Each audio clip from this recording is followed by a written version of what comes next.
Hi guys, welcome to my vlog. Yan guys, nandito tayo ulit sa baryo ng papasok ng Daraitan guys.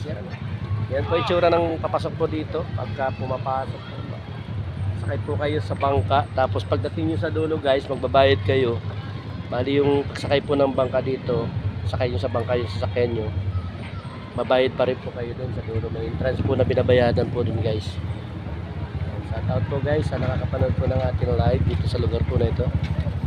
Maraming salamat po. Sana po lagi follow nyo po ang ating page. Yung 5K na followers po natin, viewers po natin. Maraming salamat. God bless po sa inyong paniniw. Pag-aabala sa panonood po na pinupuntahan po natin lugar. Dinadaanan po natin paglalako ng isda. Yan guys.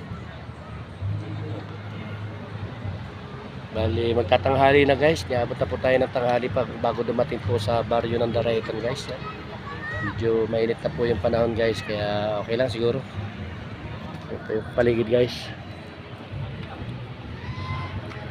Yan, dyan tayo sasakay guys sa madating po na yan.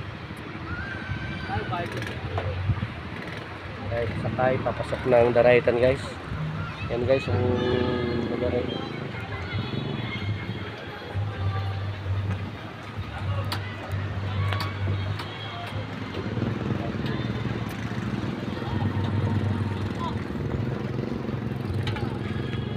Okay guys, salamat po sa panonood po nyo ng ating pagbablog dito sa ilog po ng papasok ng Daraitan po. Yan, dyan po na siya sakay guys. Pupunta pa yan dun guys para parada niya ng maayos. Sasakay po tayo. Dun po tayo tatawid sa dulo po nito. Okay guys, maraming salamat. Sasakay po tayo.